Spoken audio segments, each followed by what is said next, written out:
মাননীয় chief adviser ইউকেতে সরকারি সফরে যাচ্ছেন। সেই সরকারি সফরের গার্ডেন রেজারে আপনাদেরকে সবাইকে স্বাগত জানাচ্ছি।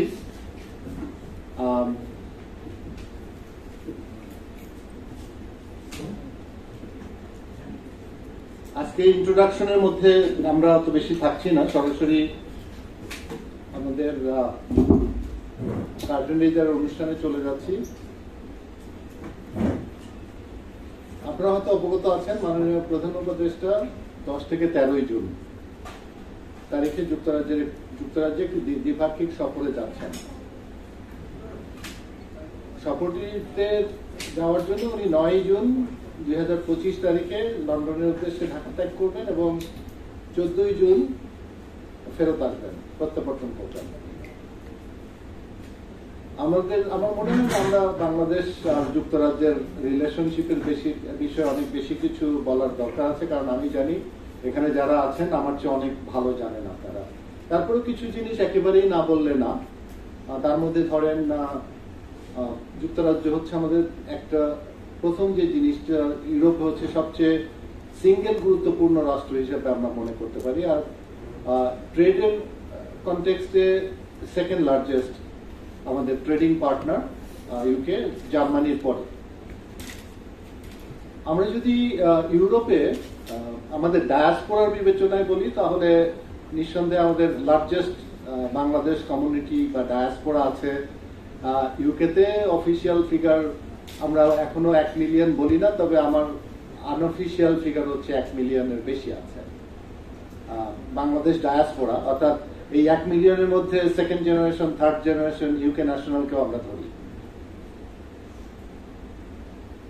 আর রাজনৈতিকভাবে যুক্তরাজ্য আমাদের জন্য খুবই গুরুত্বপূর্ণ। তার একটি কারণ হচ্ছে যে এক সময় তারা আমাদেরকে কলোনি করে রেখেছে 200 বছর। আমরা এখনো কমনওয়েলথের মেম্বার। আমাদের অনেক কিছুই আমরা যুক্তরাজ্যের বিষয় অনুসরণ করি, যেমন আমাদের আইন, আমাদের সরকারি ব্যবস্থা, মানে ইভেন সরকার ব্যবস্থা, মানে পার্লামেন্টের যে আমরা সিস্টেমটা ফলো করি, সবকিছুই আমরা ইউকেকেই ফলো করে করি, যে কারণে ওদের সাথে আমাদের সম্পর্ক অনেক গভীর। মানে ইউরোপে যত দেশ আছে তার মধ্যে ইউকের সাথে আমাদের সম্পর্ক, যুক্তরাজ্যের সাথে আমাদের সম্পর্ক অনেক গভীর এবং অনেক ডাইভার্স, অনেক বিস্তৃত এবং অনেক কমপ্লেক্স, একেবারেই জটিল একটা। এবং সেগুলো আরো জটিলতর হয়েছে আমাদের ডায়াসপোরার বিভিন্ন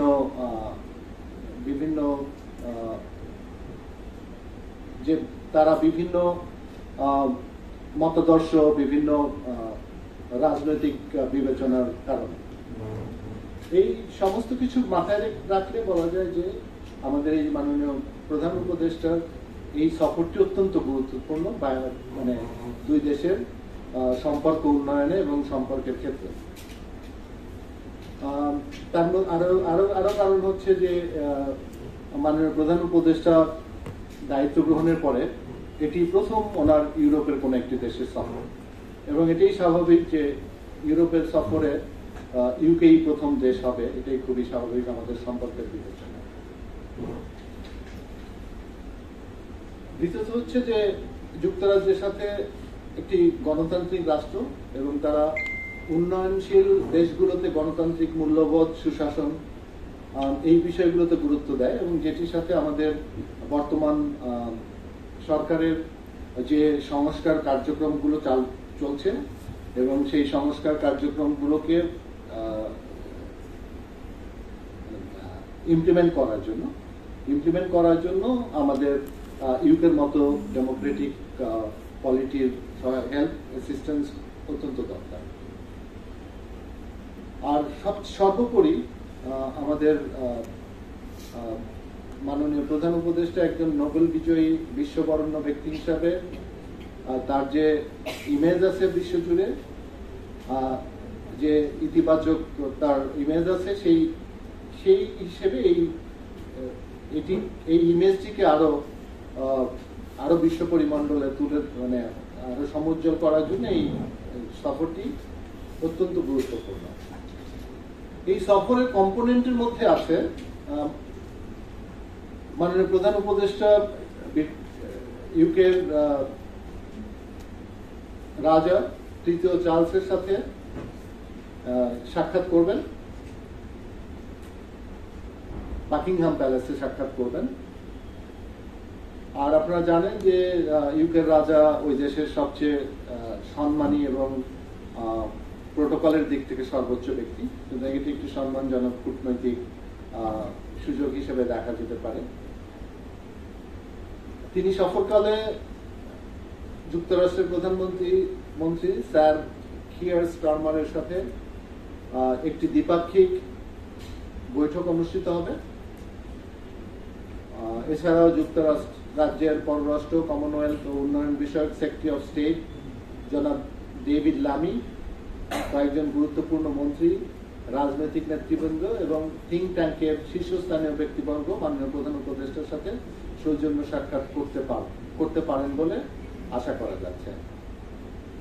আপনারা জানেন যে ব্রেক্সিটের পর যুক্তরাজ্যের সাথে বাংলাদেশের বাণিজ্যিক সম্পর্ক আমি অলরেডি করেছি যে এটি নতুন একটি সম্ভাবনার দ্বার উন্মোচন করেছে। যতদিন যুক্তরাজ্য ইউরোপিয়ান ইউনিয়নের সাথে ছিল ততদিন আমাদের একটা সীমাবদ্ধতা ছিল ইউরোপিয়ান ইউনিয়নের মধ্যে থাকার কারণে, কিন্তু এখন ওটা সম্পূর্ণ আমাদের জন্য উন্মুক্ত হয়ে গেছে একটি পৃথক রাষ্ট্র হিসেবে। এবং যে বিষয়টি আমার কাছে আমি মনে করি সেটি হচ্ছে যে আমাদের কিছু কিছু এরিয়াতে আগে যে রেস্ট্রিকশন গুলো ছিল সেগুলো নাই। যেমন আমি একটা উদাহরণই দিই, ইউরোপিয়ান ইউনিয়নের মেম্বার হিসেবে যুক্তরাজ্যকে কোনো দেশ থেকে কোনো মানে ওয়ার্কিং কাউকে নিতে গেলে প্রথমে তাদেরকে ইউরোপিয়ান ইউনিয়নের লোক নিতে হতো যতদিন তারা ইউরোপিয়ান ইউনিয়নের মেম্বার ছিল। যে কারণে মানে যুক্তরাজ্যে আপনারা জানেন যে কারি ইন্ডাস্ট্রি অনেক বড় এবং সেই কারি ইন্ডাস্ট্রি মূলত বাংলাদেশিদের দ্বারাই চলে। ওই ইউরোপিয়ান ইউনিয়নে যখন ছিল তখন তাদেরকে বাধ্য হয়ে পোল্যান্ডের কুক নিয়ে এসে বাংলাদেশি খাবার রান্না করতে মানে আমাদের খাবার রান্না করাতে হতো, কারণ ওই কন্ডিশনটা থাকার কারণে।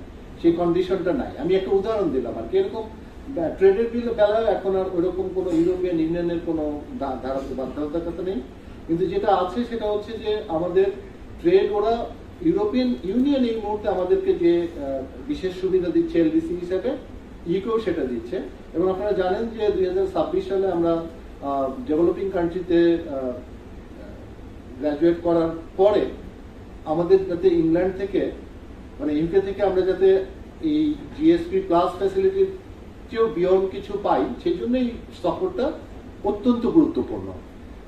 কারণ এই সফরের মধ্যে আমরা তাদের কাছে বলতে পারবো যে আমাদের এই যে ট্রেডে অর্থাৎ বাণিজ্যে যে বিশেষ সুবিধা, বিশেষ ছাড়, সেটার জন্য আমাদের জন্য তারা বেশি করে রাখে বা দেয়। এছাড়াও শিক্ষা, সংস্কৃতি বিনিময়, তথ্য প্রযুক্তি, সামাজিক উদ্ভাবন, মানবাধিকার, অভিবাসন, জ্বালানি নিরাপত্তা, এই সমস্ত বিষয়ে সহযোগিতা বৃদ্ধির জন্য আলোচনা হবার কথা রয়েছে।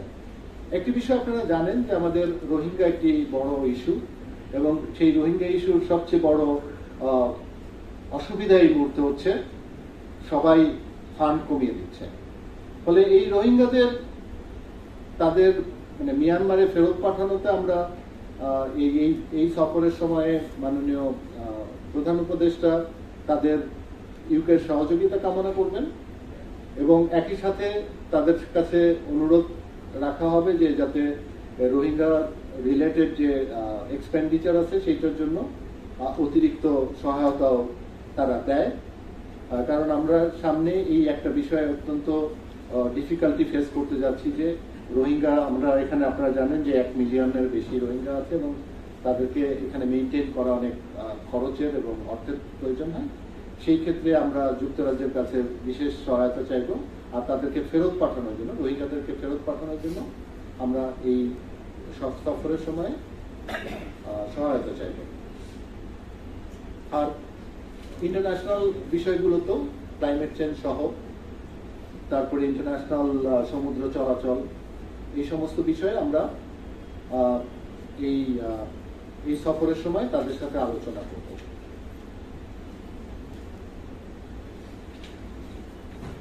এছাড়াও আমরা আশা করছি যে কমনওয়েলথ এবং আন্তর্জাতিক আইওম ইন্টারন্যাশনাল মেরিটাইম অর্গানাইজেশনের কমনওয়েলথ এবং আন্তর্জাতিক ইন্টারন্যাশনাল মেরিটাইম অর্গানাইজেশনের মহাসচিব দুজনেই মাননীয় প্রধান উপদেষ্টার সাথে সৌজন্য সাক্ষাৎ করবেন। দ্বিপাক্ষিক বৈঠক ছাড়াও মাননীয় প্রধান উপদেষ্টা 11 জুন 2025 তারিখে আপনারা জানেন যে লন্ডনের খ্যাতনামা প্রতিষ্ঠান চাদাম হাউসে একটি বিশেষ আলোচনায় অংশগ্রহণ করবেন। এই আলোচনায় তিনি বাংলাদেশের বর্তমান বাস্তবতা, ভবিষ্যৎ সম্ভাবনা ও চ্যালেঞ্জগুলো নিয়ে তার অভিজ্ঞতা ও দৃষ্টিভঙ্গি তুলে ধরবেন। প্রিয় সাংবাদিক বন্ধুরা, আপনারা জেনে আনন্দিত হবেন যে মানুষ, প্রকৃতি ও পরিবেশের সাথে মধ্যে সংগতিপূর্ণ সহ অবস্থান নিশ্চিতকরণ, সমাজের প্রান্তিক জনগোষ্ঠীর জীবনাচরণে ইতিবাচক পরিবর্তন সাধন এবং একটি শান্তিপূর্ণ, সৌহার্দ্যময় ও টেকসই পৃথিবী বিনির্মাণের চলমান প্রচেষ্টায় অনবদ্য অবদানের স্বীকৃতি স্বরূপ যুক্তরাজ্যের মহামান্য রাজা তৃতীয় চার্লস এবছরের সম্মানজনক কিং চার্লস III হারমোনি অ্যাওয়ার্ডের জন্য মাননীয় প্রধান উপদেষ্টাকে মনোনীত করেছেন। আগামী 12 জুন তারিখে লন্ডনের সেন্ট জেমস প্যালেসে এক অনুষ্ঠানে মাননীয় প্রধান উপদেষ্টা রাজা তৃতীয় চার্লসের কাছ থেকে এই পুরস্কার গ্রহণ করবেন বলে আশা করা যাচ্ছে। এটি কেবল মাননীয় প্রধান উপদেষ্টার ব্যক্তিগত অর্জন নয়, বরং বাংলাদেশের জন্য এক অসামান্য মর্যাদা ও গৌরবের অনন্য স্বীকৃতি। এই পুরস্কার বিশ্বমঞ্চে বাংলাদেশের ভাবমূর্তিকে আরো দীপ্ত ও উজ্জ্বল করবে। আপনাদের জ্ঞাতার্থে জানাচ্ছি যে সমতা ভিত্তিক সমাজ প্রতিষ্ঠা, টেকসই সম্প্রদায় গঠন, প্রায়োগিক ও বাস্তবসম্মত শিক্ষার মাধ্যমে মানুষের জীবন মানের উন্নয়ন, পরিবেশ ও জীব বৈচিত্র্য সংরক্ষণ, ঐতিহ্যবাহী শিল্প স্থাপত্যকলার লালন ও প্রসার এবং সৃজনশীল ও উদ্ভাবনী উদ্যোগ সমূহকে উৎসাহ প্রদানের লক্ষ্যে রাজা তৃতীয় চার্লস তথা তৎকালীন প্রিন্স অফ ওয়েলস 1990 সালে দ্য কিংস ফাউন্ডেশন নামে যুক্তরাজ্য ভিত্তিক দাতব্য সংস্থাটি প্রতিষ্ঠা করেন। গত বছর অর্থাৎ 2024 সালে জলবায়ু পরিবর্তনের অভিঘাত মোকাবেলা ও টেকসই উন্নয়নে অনবদ্য অবদান রাখায় ফাউন্ডেশনের পক্ষ থেকে জাতিসংঘের মহাসচিব বান কি মুনকে সম্মানসূচক কিং চার্লস III হারমোনি অ্যাওয়ার্ডে ভূষিত করা হয়। তাছাড়া দ্য কিংস ফাউন্ডেশন তার 35 বছর পূর্তি উপলক্ষে আগামী 11 জুন 2025 তারিখ সন্ধ্যায় একটি বিশেষ নৈশভোজের আয়োজন করেছে। মাননীয় প্রধান উপদেষ্টা এই নৈশভোজেও যোগ দেবেন বলে ধারণা করা হচ্ছে। সামগ্রিকভাবে এই সফর বাংলাদেশ ও যুক্তরাজ্যের মধ্যকার ঐতিহ্যবাহী বন্ধুত্বপূর্ণ সম্পর্ককে আরো গভীর ও সুসংহত করবে, বাংলাদেশের আন্তর্জাতিক অবস্থানকে আরো শক্তিশালী করবে, দুদেশের অর্থনৈতিক সম্পর্ককে নতুন উচ্চতায় পৌঁছে দেবে এবং চলমান গণতান্ত্রিক